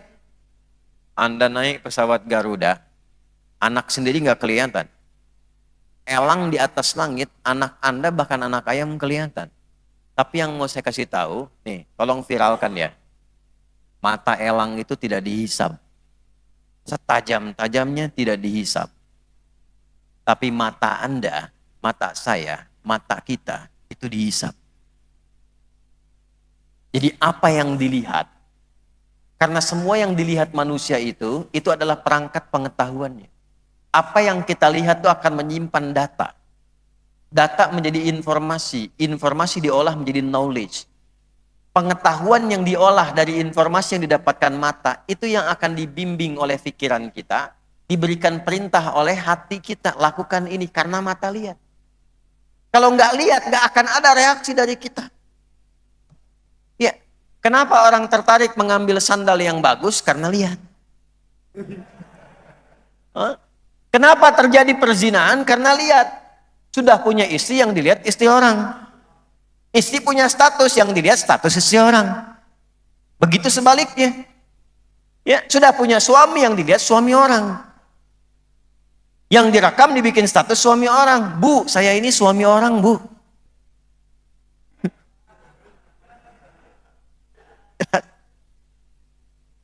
Jelas. Dan itu akan dihisap. Karena itu, nih menyelamatkan semesta nggak usah jauh-jauh dulu. Jaga pandangan. Turun Quran surah ke-24 surah Cahaya. Ayat 30 untuk laki-laki, ayat 31 untuk perempuan. Qul lil mu'minina yaghuddu min absarihim. Ayat 31-nya wa qul lil mu'minati yaghuddna min absarihinna. Katakan, viralkan pada seluruh laki-laki dan perempuan yang masih merasa punya iman.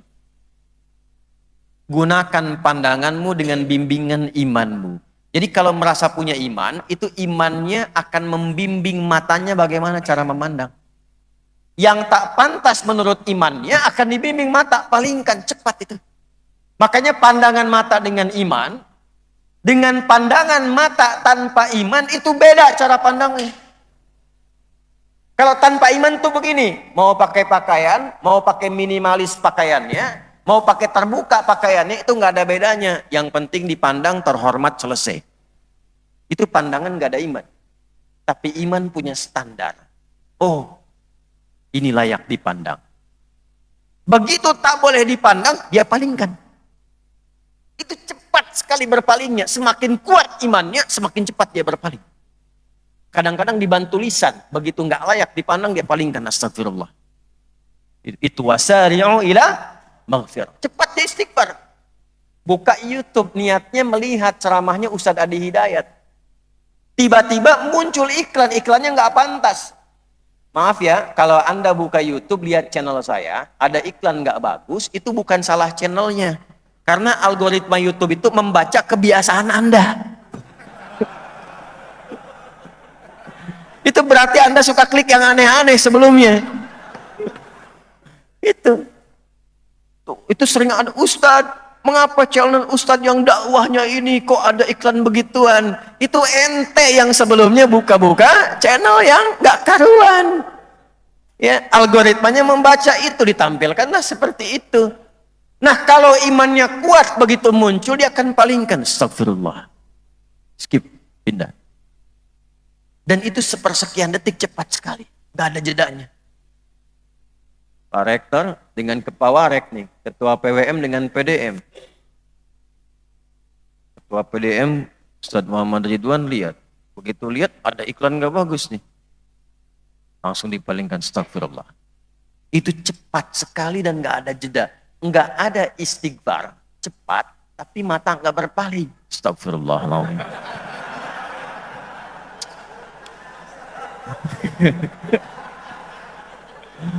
Pak Rektor, ini bahaya ini, nggak bagus ini, tapi dilihat, astagfirullah.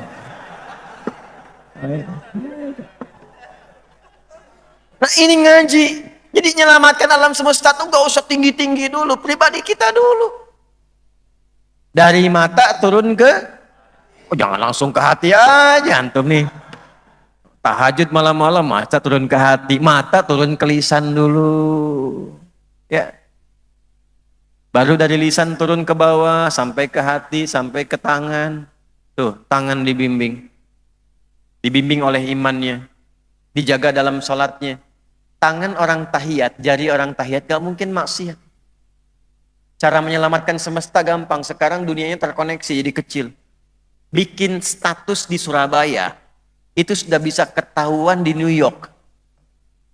Cek, bikin status di Surabaya, orang California sudah bisa akses dalam saat yang sama. Maka tangan orang yang beriman yang sholat tidak akan pernah menuliskan yang maksiat. Menyelamatkan semesta. Gak ada orang bikin hoax. Gak ada menipu. Gak ada merendahkan orang lain. Gak ada mencela orang lain. Dan tidak ada pernah tangan dipakai untuk berbuat maksiat. Hati-hati. Pak Rektor, teman-teman di PWM dan sebagainya, inovasinya banyak, pengen bangun rumah sakit, bangun ini, bangun itu, setannya juga banyak. Iya, Pak Rektor, saya aja yang ngambil tendernya, nggak usah dilelang, saya kasih bonus deh 1 miliar. Maka Pak Rektor katakan, maaf ya, jari tahiyat nggak akan pernah dipakai maksiat. Cari. Tapi justru setan itu nggak akan menyerah. Datang lagi, Pak Rektor, 5 miliar deh fee-nya. Sebentar ya.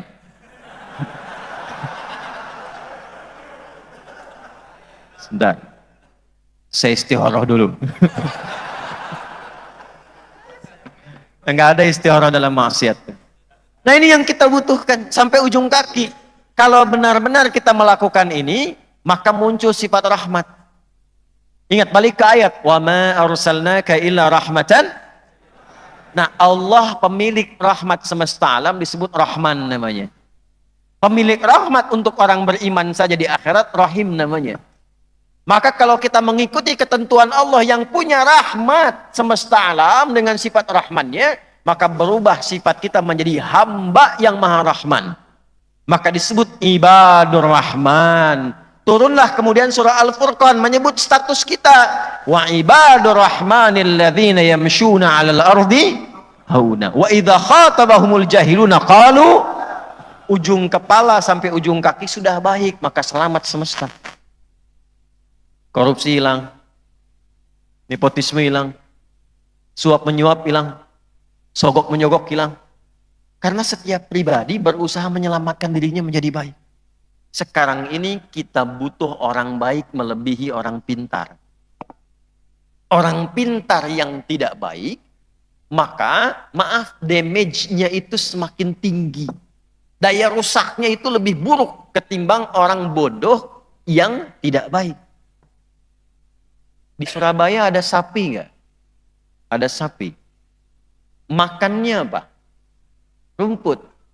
Maaf ya, sapi yang tidak punya akal, makannya rumput. Manusia yang punya akal, pintar, tapi tidak baik, itu makannya bisa aspal. Paham? Harusnya proyek jalan itu aspalnya 15 cm, dia makan 10 cm. Pintar, tapi nggak baik. Mahasiswa yang pintar dan baik, itu bisa mengelola uang yang ibunya titipkan dari hasil kerja keras ibundanya. Ayahnya serabutan sana-sini, cuman dapat 1.000, 2.000 setiap hari, tapi dia kumpulkan bahkan minjam untuk anaknya yang sedang kuliah. Maka anaknya mengolah itu dengan kepintaran dan kebaikannya, bagaimana dia ubah yang uang yang nilainya tidak seberapa ini menjadi satu kebahagiaan yang bisa menyukseskan dan membahagiakan serta melahirkan senyum orang tuanya. Tapi mahasiswa yang pintar tapi nggak baik, gimana caranya dia peras tenaga kedua orang tuanya hanya untuk memuaskan nafsunya saja. Mak, uang ujian mak berapa? 2 juta. Padahal ujiannya aja belum. Ya, keluar cuma 200.000. Dan itu hanya digunakan untuk memuaskan nafsunya saja, bahaya. Selamatkan semesta dengan merubah perilaku kita. Jangan yang tinggi-tinggi dulu. Sekarang kita kenakan syal ini kan, yang paling sederhana. Ada orang tua kita yang tinggi-tinggi. Kita patut bangga, alhamdulillah. Yang pertama kali berkontribusi langsung hadir dan berkoordinasi sampai ke Palestina. Lalu kemudian melakukan gerakan-gerakannya dari Mesir. Saat yang bersamaan dia membantu kemerdekaan Indonesia dan saat bersamaan dia membantu perjuangan Palestina. Siapa dia? Itu orang tua kita namanya Kiai Haji Abdul Qahar Mudzakkir. Kita kenal dengan Pak Qahar Mudzakkir. Itu orang tua kita di Muhammadiyah yang sejak tahun 1931. Ayo baca lagi tuh di Suara Muhammadiyah itu ada edisi awal-awal. Tahun 1930-an. Bahkan dari 1920-an itu beliau belajar ke Mekah, memutuskan nggak pulang dulu, kemudian singgah di Kairo, belajar di Al-Azhar, belajar di Darul Ulum, belajar di Mesir, lantas melihat dari sana perjuangan kita di sini, perjuangan di Palestina, karena 1924 Turki Utsmani melemah, Palestina dikuasai, Inggris mulai masuk, maka beliau itu dengan kecerdasannya menulis di situ, di majalah Timur Tengah. Coba bacaan kita ditambah. Menulis, menggerakkan itu. Sampai mengumpulkan pemuda-pemuda, ada 6 orang yang viral. Sampai datang ke Palestina. Orang-orang Indonesia pertama, sebelum lahir bahkan Indonesia, yang pertama kali datang ke Palestina untuk berjuang, Di awal-awal masa perjuangan, itu ternyata 6 orang dari kita. Ada yang dari Lampung, ada yang dari Lombok, bahkan ada yang syahid di sana. Yang menggerakkan tuh orang tua kita, tokoh Muhammadiyah, namanya Abdul Qahar Mudzakkir.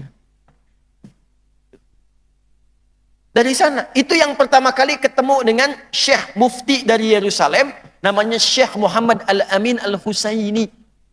Yang kelak nanti tanggal 9 September tahun 1944, Syekh Muhammad Al-Amin ini sedang diundang kemudian ke Jerman. Di radio Jerman, beliau mendukung, memproklamasikan, mendukung kemerdekaan Indonesia. Itu setahun sebelum kemerdekaannya. Syekh Muhammad Al-Amin Al-Husaini itu mufti pertama di dunia yang mendukung kemerdekaan Indonesia. Kapan dapat informasinya? Dari mana? Dari orang tua kita, Kiai Haji Profesor Qahar Al-Mudzakkir. Namanya Abdul Qahar Mudzakkir. Cuman kadang orang tua kita itu, atau kita pada kekinian itu, kadang-kadang kurang peka menyebut kata Abdul. Contoh, ada bandara di Jakarta namanya Halim Perdana Kusuma. Itu nama aslinya Abdul Halim Perdana Kusuma. Usia 25 tahun tuh syahid. Ditempel di foto. Kalau landing itu kita keluar ngelihat tuh fotonya itu. Abdul Halim Perdana Kusuma. Itu Insinyur Juanda tuh siapa? Itu orang Muhammadiyah. Insinyur Juanda itu. Jalan Juanda itu tuh orang Muhammadiyah itu. Diabadikan namanya. Ya. Nah, Abdul Qahar Mudzakkir ini mulai dari sana, dari Mesir menggerakkan sampai kemudian dibangun jembatan sampai nanti Buya Muhammad Nasir bertemu dengan Syekh Muhammad Amin Al-Husaini. Fotonya viral sekarang. Ada di sampingnya Syekh Muhammad Nasir, kemudian samping kanannya itu Syekh Muhammad Al-Amin Al-Husaini. Dibangun jembatannya oleh siapa? Oleh Kiai Haji Abdul Qahar Mudzakkir. Dan itu kawan dekatnya siapa? Kiai Haji Wahid Hasyim. Yang sama-sama nanti untuk merumuskan Pancasila itu. Ya, waktu disusun kemudian Pancasila, yang sila pertamanya itu, ya 7 kata itu, dengan bagi umat Islam, dengan kewajiban menjalankan syariat Islam bagi para pemeluknya. Itu teman-teman sekalian, kan ada protes dari timur ya, waktu itu, saat sidang BPUPKI itu. Siapa yang bisa menangani itu? Yang kontak-kontakan itu Kiai Haji Abdul Qahar Mudzakkir dengan Kiai Haji Wahid Hasyim. Cuman Kiai Haji Wahid Hasyim masih di perjalanan, terlambat, belum datang. Maka yang merumuskan dan menambahkan yang Maha Esa, ketuhanan yang Maha Esa, kalimat yang Maha Esa itu adalah dari ide cemerlangnya Kiai Haji Abdul Qahar Mudzakkir. Sampai sekarang Pancasila, sila pertama ketuhanan yang Maha. Kalimat yang Maha Esa itu sebagai ganti dari 7 kata yang dimintakan, dimusyarahkan untuk dihilangkan itu. Orang tua kita sudah datang dari dulu. Jadi kita nggak perlu tinggi-tinggi seperti itu dengan keadaan yang terbatas sekarang. Yang bisa dilakukan apa? Rubah diri kita dulu. Jadi lebih baik. Bersatu. Kompak. Ya, ini mohon maaf nih. Mohon maaf sebesar-besarnya. Teman-teman coba yang di PWM ini. Ya, tunjukkan kebermuhammadiyahannya yang baik. Yang semangat. Yang bergairah. Gak usah malu-malu. Karena bermuhammadiyah itu sudah pasti berislam. Bermuhammadiyah itu sudah pasti berukhuwah. Dari dulu kita punya ukhuwah. Ya, maaf, tokoh Muhammadiyah di Jombang itu sama persis saudaraan dengan tokoh NU juga dari Tambak Beras juga. Di antara kemudian santrinya melahirkan rektor Universitas Muhammadiyah Jakarta UMJ. Itu Profesor Makmun Murad, itu lulusan Tambak Beras. Dari Jombang. Dari dulu sudah ada persaudaraan. Kiai Haji Ahmad Dahlan itu bersaudara juga dengan Kiai Haji Muhammad Hashim bin Asy'ari. Persaudaraan kita gak ada masalah. Amalan gak ada masalah. Ibadah gak ada masalah. Makanya perkuat basic pengetahuannya, ilmu perkuat. Jadi kita bisa mengambil pilihan yang baik. Ya, kalau misalnya saudara kita di NU, di NU kunut, alhamdulillah. Yang Muhammadiyah tidak kunut, alhamdulillah. Yang salah itu yang tidak sholat subuh. Tapi kita punya dalil. Kalau nggak kunut, ini dalilnya. Yang kunut, ini dalilnya. Kalau qadarullah yang mengimami yang kunut, ikut di belakang mengaminkan. Allahumma hdina fiman hadait. Anda jadi makmum. Amin. Tahu ilmunya, telusuri. Kenapa? Menyelamatkan semesta. Jangan sampai terjadi yang imam kunut, Allahumma hdina fi man hadait, belakang bid'ah. Nggak bisa. Nggak boleh. Sebaliknya, yang imam yang Muhammadiyah, tahu ilmu, sharing kajian. Dulu kami itu masih sharing kajian. Saya di Tripoli itu kalau ngaji, bahas kitab sama-sama, bedah masalah. Yang Muhammadiyah datang, yang NU datang, yang Persis datang, bahas semua. Setelah itu temukan titik temunya. Mungkin ada perbedaan dalam mengambil pilihan. Karena di Islam tuh begini, ada satu dalil, satu cara, nggak boleh beda. Kalau beda, itu sudah pasti bid'ah. Contoh, begitu bertakbir angkat tangan, di Abu Daud yang diucapkan cuma satu, Allahu Akbar. Sekalipun nama Allah itu banyak, sampai dengan 99 nama, tapi tetap Anda nggak boleh kreatif. Bosen saya Ustadz lah, dari kemarin, dari sejak saya balik sampai sekarang Allahu Akbar terus. Hari ini, Allahu Rahman. Bid'ah. Karena dalilnya satu, caranya satu. Tapi nanti ada yang Nabi turunkan, beragam dalil, beragam cara. Kenapa? Karena ternyata semua hamba-hamba Allah itu dilihat dari beragam tempat, beragam karakter, yang tidak mampu menunaikan itu dengan cara yang sama. Maka bacaannya dibuat berbeda, tapi isinya sama, ada gerakan yang berbeda, tapi intinya adalah mengakomodir kemampuan hamba-hamba itu. Maka dalam hal ini berlaku pilihan. Contoh yang bacaan, gak usah tanggung. Al-Quran itu ketika diturunkan, bukan cuma satu bacaan, tapi sampai 7 bacaan. Kenapa sampai 7 bacaan? Karena di Arab sendiri ada yang tidak bisa membaca dengan satu cara. Wadduha, ada suku Arab yang nggak bisa anta, inti. Kaifa halu, kaifa halik.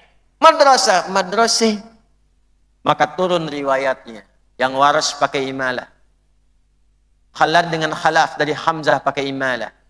Ketika dibacakan Hafiz dari Asim, wadduha wallaili idza saja, maka turun riwayat untuk mengakomodir yang wadduha wallaili idza saja ma wadda'aka rabbuka wa ma qala walal akhiratu khairul laka minal ula وَلَسَوْفَ يُعْطِيكَ رَبُّكَ فَتَرْضَى. Saya baca itu Anda senyum. Saya bacakan yang riwayatnya pakai A di tempat yang itu cekikikan. Wadduha. Ketawa deh. Nah, sampai sekarang di Arab itu masih ada yang pakai itu. Ya, bahkan lajah kesehariannya pun Ya, wilayah Palestina itu kan pakai itu, Syria. Maksudnya bicara kesehariannya, dialeknya. Ya, ada yang nggak bisa sin, bisanya pakai sod. Ada yang nggak bisa sod, bisanya pakai zai. Makanya ketika kita baca ihdinas siratal mustaqim, ada 3 riwayat. Pakai sin, ihdinas siratal mustaqim. Pakai sod, ihdinas siratal mustaqim. Pakai zai, ihdinas zirat. Kenapa? Karena lisannya beda-beda. Karena di tempat dia tinggal, pengaruh topografi lingkungan dia itu mempengaruhi cara dia bertutur. Anda bilang sepeda, orang Medan bilang sepeda. Apakah bendanya berbeda? Tidak. Ini sepeda, Pak. Oh ya sepeda. Bendanya sama. Ya sama. Karena itu difasilitasi. Nih bacaannya. Guru saya pernah cerita, saat saya belajar talaqi Al-Quran, mengambil beberapa riwayat, guru saya cerita. Fulan, ya bunai anakku, ada 2 murid hafal Quran 30 juz.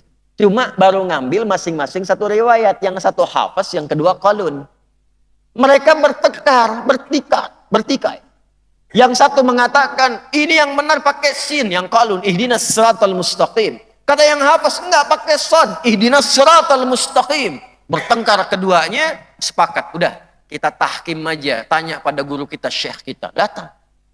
Ma bikuma, kenapa kalian berdua? Guru ini begini, dia salah, harusnya pakai sin. Coba baca dulu. Iqra ya bunai, bacana. Ihdinas siratal mustaqim. Hasbuk, cukup. Ananda baca. Ihdinas siratal mustaqim pakai shad. Masya Allah, antum mukhtian. Kalian berdua salah, yang benar pakai zai. Ihdinas siratal mustaqim. Gurunya ingin mengatakan, kalaupun baru bisa baca satu, walaupun hafal Quran, jangan gunakan ilmu itu untuk bertengkar dan merendahkan orang lain. Saling menghargai, karena boleh jadi dia mengambil pilihan yang berbeda. Bismillahirrahmanirrahim. Hadisnya ada yang menghitung sampai 70. Cara bacanya ada 4. Bisa dijaharkan. Bismillahirrahmanirrahim. Alhamdulillahi Rabbil Alamin. Ya, jahar. Ada yang silent. Kayak tadi silent. Bismillahirrahmanirrahim. Maaf kalau silent, jangan tempelkan di mic. Yang tadi udah bagus betul tuh imamnya tuh. Ya, jangan ditempelkan untuk memberitahu saya silent. Bismillahirrahmanirrahim. Alhamdulillahi Rabbil Alamin. Itu sama saja jahar, Joni. Paham ya? Yang ketiga, langsung hamdalah, riwayat-riwayat awal. Alhamdulillahi Rabbil Alamin. Yang keempat, baca rakaat pertama jahar, rakaat kedua tidak dibaca sama sekali. Bismillahirrahmanirrahim. Alhamdulillahi Rabbil Alamin. Rakaat pertama. Kedua, Alhamdulillahi Rabbil Alamin. 4 cara. 70 hadis. 4-4-nya disebut dengan manhaj namanya. At-tariqul wadih. Referensi yang tersambung lurus ke Nabi semua ada. Tapi kan kita nggak mungkin ngimamin membaca 4-4-nya. Ustadz, ini Muhammadiyah Surabaya itu alirannya sunnah banget. Saya pengen baca ke-4-4-nya. Nggak bisa. Gimana cara bacanya? Oh, keempatnya bisa disatukan. Bismillahirrahmanirrahim. Bismillahirrahmanirrahim. Nggak dibaca sama sekali. Nggak. Pilih satu. Pilih satu. Nah, saat dipilih satu itu, Imam Syafi'i pilih jahar. Imam Malik memilih langsung hamdalah. Imam Ahmad bin Hanbal pilih tengah-tengah dengan sir. Ya. Nanti ada yang memilih bacakan pertama jahar, selanjutnya tidak. Pilih salah satu. Ketika memilih disebut ma dhahaba ilaihi Ahmad, ma dhahaba ilaihi Syafi'i, ma dhahaba ilaihi apa yang cenderung nyaman dipilih. Ma dhahaba ilaihi disingkat madhab. Disingkat madhab. Jadi madhab itu bukan kelompok. Madhab itu pilihan yang diambil dari beragam macam pilihan yang memudahkan untuk diamalkan, jalurnya nyambung ke Nabi. Dan itu nggak ada kaitan dengan ormas-ormas kemudian yang diikuti. Muhammadiyah misalnya, Fatwa Tarji memberikan gambaran, silahkan pilih. Silahkan dari 4 ini pilih. Ada yang pilih menggunakan sir misalnya. Oh, saya ngambil mazhabnya Hambali, sir, nggak apa-apa. Ada yang pilih misalnya pakai jahar, dijaharkan, nggak apa-apa. Yang penting tahu ilmunya, itulah menyelamatkan semesta. Yang salah tuh begini. Bismillahirrahmanirrahim. NU nih. Alhamdulillahi Rabbil Alamin. Muhammadiyah. Ini pasti PDM Surabaya nih. Nah, itu tidak menyelamatkan semesta. Itu kurang pengetahuan. Udet kurang update. Ya, ini terjadi bahkan sampai ketika saya bertugas di Mekah. 2010 saya diundang menjadi petugas di Mekah menerima jemaah haji. Saya ingat betul itu, saya terima jemaah haji pertama. Persis di Masjidil Haram, sholat Isya, imamnya Syekh Sudes. Udah tahu nih. Allahu Akbar. Begitu dibaca, Bismillah. Alhamdulillahi Rabbil Alamin. Itu komen jamaah samping saya pertama kali dan masih ingat sampai sekarang. Iki imamnya Muhammadiyah ya gitu.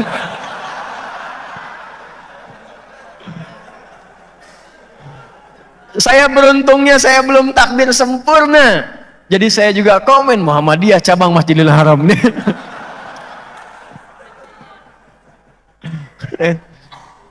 Jadi di titik ini kita menyelamatkan dunia tuh nggak usah tinggi-tinggi dulu. Menyelamatkan semesta nggak usah tinggi-tinggi dulu. Belajar dulu. Pelajari. Bangun ukhuwah. Bangun ukhuwah.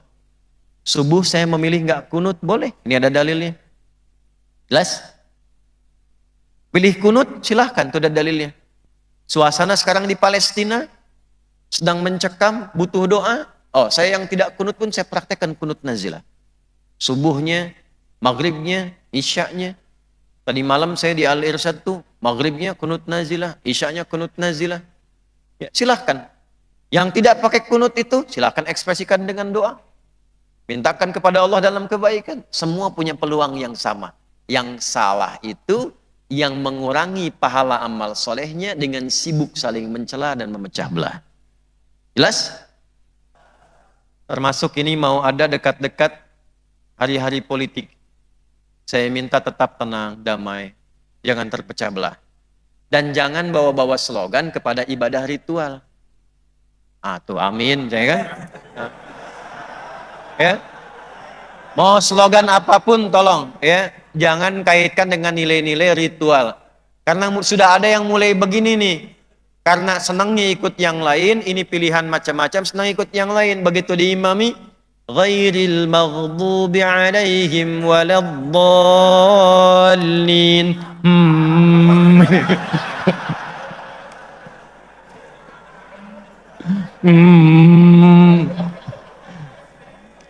Ya. Dan saya tidak ikut politik praktis ya, tolong nggak usah dipotong-potong. Izinkan saya menjadi sang pencerah saja. Ya? Supaya bisa mencerahkan, memberikan masukan-masukan yang baik. Tapi jangan juga jadikan pilihan-pilihan dari setiap kita semua untuk kemudian menjadikan ukhuwah itu menjadi terpecah. Siap insya Allah? Baik. Inilah kemudian yang kita simpulkan, silahkan keluarkan kurikulumnya. Ya, Universitas Muhammadiyah Surabaya, tolong bikin resolusi setelah pengajian ini.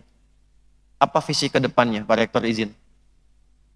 Apa ciri khas yang menjadi alumni dari Universitas Muhammadiyah Surabaya? UMJ kemarin sudah mulai kerjasama. Jadi kami dampingi dari Quantum Akhiran Institute, dari program At-Taisir Learning Center kita, alhamdulillah ada program untuk membuat satu kurikulum Quran. Jadi melahirkan ahli Quran dengan semua turunan, ada kelas-kelasnya. Kita dampingkan di kampus, jadi sambil kuliah, sambil menghafal dan mempelajari ayat Quran sesuai jurusannya. Jadi ketika wisuda, itu hafal Quran 30 juz, dan sudah paham ayat Quran dan hadisnya terkait dengan jurusannya masing-masing. Itu yang sedang kita dampingkan saat ini. Kita siapkan skema-skemanya. Nah ini ke depan mau jadi apa? Antum yang wajah-wajah sekarang ini hadir, pilih passion dari yang 4 ini. Mana yang mau dipilih? Tunggangi itu sampai dengan meninggal. Bawa kebanggaan kembali pada Allah Subhanahu wa taala. Ya, siap kompak insyaallah? Ya, siap bangun ukhuwah insyaallah? Ya, alhamdulillah, dan mudah-mudahan dengan itu semua kita diberkahi oleh Allah Subhanahu wa taala. Ya. Hadirin sekalian, tiba kita di penghujung bahasan kita. Saya izin karena suasana kita sedang kita berduka dengan keadaan di Palestina, kita akan berdoa, kita antarkan doa kita untuk saudara-saudari kita juga di Palestina. Mudah-mudahan doa kita diterima oleh Allah Subhanahu wa taala. Allahumma taqabbal minna innaka antas sami'ul alim wa tub 'alaina innaka antat tawwabur rahim.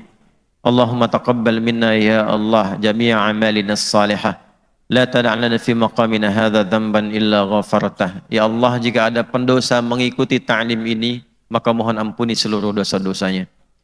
Wala hamman illa farajtah, jika ada yang datang membawa kegelisahan, jangan biarkan ia pulang kecuali engkau telah tenangkan keadaan hatinya. Wala maridan illa syafaitah, jika ada yang sakit mohon sembuhkan ya Allah. Wala asiran illa yassartah, jika ada yang mengalami kesulitan maka mohon mudahkan ya Allah. Allahumma ansur ikhwatana fi Palestin. Zid quwwatal mujahidina fiha ya rabbal alamin. Allahumma ij'al amwatahum syuhada wa ahya'u mujahidina fi sabilika ya rabbal alamin. Ya Allah, mohon berikan pertolongan sempurna pada saudara-saudari kami di Palestina. Berikan kekuatan yang sempurna pada para pejuang di Palestina. Ya Allah, sabarkan keluarga mereka ya Arhamar Rahimin. Jadikan yang wafat di antara mereka sebagai syuhada. Jadikan yang hidup sebagai pejuang di jalan-Mu ya Rabbal Alamin. Alhiqna ma'ahum alladhina an'amta 'alaihim minan nabiyyin was-siddiqin wasyuhada'i was-salihin wa hasuna ulaika rafiqa. Allahumma arzuqna ni'matas salat fi Masjidil Aqsa ya Rabbal Alamin. Ya Allah, mohon berikan kami kesempatan sebelum wafat untuk bisa membebaskan dan menunaikan salat di Masjidil Aqsa ya Rabbal Alamin. Dan percikan kebaikan-kebaikan kepada kami dari orang-orang yang berjuang serta sertakan kami dalam kebaikan dari orang-orang yang dekat denganmu, dari golongan para nabi, para syuhada, orang-orang soleh, orang siddiqin. Rabbana barik hadhil jami'a mubarakan tammah. Ya Allah, mohon berkahi kampus ini ya Rabbal Alamin. Jangan biarkan ada satu bagian titik di tempat ini terjadi perbuatan maksiat di dalamnya. Allahumma barik muassisihi wa mu'tamirihi ya Rabbal Alamin. Ya Allah, mohon berkahi para pendiri kampus ini. Orang-orang yang berjuang yang telah meninggalkan kami, berkahi mereka ya Allah, terangi alam kuburnya. Yang masih hidup mohon sehatkan mereka ya Allah. Berikan kelancaran, kekuatan, dan keberkahan pada setiap orang yang bekerja dan mendedikasikan hidupnya demi kemakmuran di kampus ini. Allahumma barik Surabaya ya Rabbal Alamin. Wabarik Jawa Syarqiyah ya Arhamar Rahimin. Wahfad biladana Indonesia ammah. Waj'alha baldatan tayyibatan wa anta tardaha.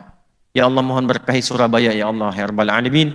Berkahi Jawa Timur ya Rabbal Alamin. Berkahi negeri kami Indonesia ya Arhamar Rahimin. Dan mohon jadikan Indonesia negeri yang Engkau ridai, yang berkah, yang makmur, yang sejahtera.